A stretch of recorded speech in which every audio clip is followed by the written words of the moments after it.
नमस्कार, news take के Y factor में आपका स्वागत है। मैं हूं योगेश मिश्र। एक आफत गई नहीं कि दूसरी आफत आ गई।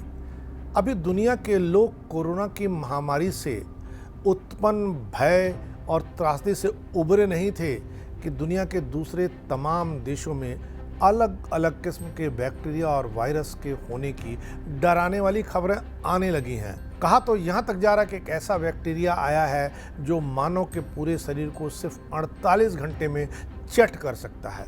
यह बैक्टीरिया इन दिनों जापान में पसरा हुआ है। यह बैक्टीरिया शरीर में घुसने के बाद शरीर को ही खाने लगता है और इन्फेक्शन के 48 घंटे में ही मरीज की मौत हो सकती है। इस बैक्टीरिया पर national institute of infectious disease 1999 से ही नज़र रखे हुए है। इस बीमारी को स्ट्रेप्टोकोकल टॉक्सिक शॉक सिंड्रोम कहते हैं। जापान में पिछले साल इस बैक्टीरिया के कुल 941 मामले सामने आए थे, लेकिन इस साल 2 जून तक 977 मामले इस बैक्टीरिया के जापान में सामने आ चुके हैं। ग्रुप ए स्ट्रेप्टोकोकस आमतौर पर बच्चों में सूजन और गले में खराश का कारण बनता है, जिसे स्ट्रेप थ्रोट के रूप में जाना जाता है। कुछ स्ट्रेन तेजी से गंभीर लक्षण पैदा कर सकते हैं, जैसे कि बदन दर्द और सूजन, बुखार, लो बीपी, नेक्रोसिस, सांस लेने में समस्या, आर्गन फेलियर और मृत्यु। 50 से अधिक उम्र के लोगों को इसका खतरा अधिक होता है।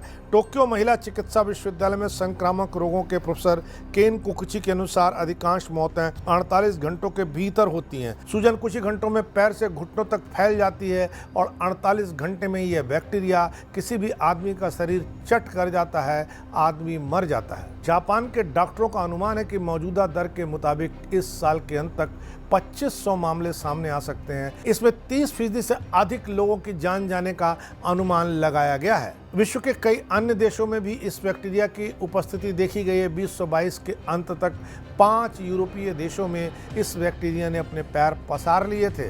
विश्व स्वास्थ्य संगठन को इन्वेसिव ग्रुप ए स्ट्रेप्टोकोकस के मामलों में वृद्धि की सूचना दी गई है। इसमें स्ट्रेप्टोकोकल टॉक्सिक शॉक सिंड्रोम भी शामिल है। इसके मामले में वृद्धि कोरोना प्रतिबंधों के समाप्त होने के तुरंत बाद हुई है। अभी तक इसकी भी कोई दवा नहीं बनी है, इसलिए इससे बचने के लिए सावधानी और सफाई एक महत्वपूर्ण जरिया बताया जा रहा है। डॉक्टरों ने हाथ की सफाई और खुले घावों के इलाज पर जोर दिया है। उन्होंने कहा कि अगर ऐसा करने में आप कामयाब होते हैं तो इस बैक्टीरिया के संक्रमण करने की उम्मीद कम हो जाती है। डॉक्टरों का यह भी निर्देश है कि शौच के बाद आप हाथ ठीक से धुलें, क्योंकि मल के माध्यम से भी ये बैक्टीरिया आपके शरीर में प्रवेश कर सकता है। इन्हें दुनिया के तमाम देशों को डराने लगा है। दुनिया भर में फैले वैज्ञानिक और चिकित्सक इस बीमारी से निजात कैसे पाते हैं, यह देखने की बात है। फिलहाल सावधानी बरतने का काम हमें आपको शुरू कर देना चाहिए। इस बार इतना ही। अगली बार फिर मिलेंगे किसी नए सवाल पर नए ढंग से बात करने के लिए।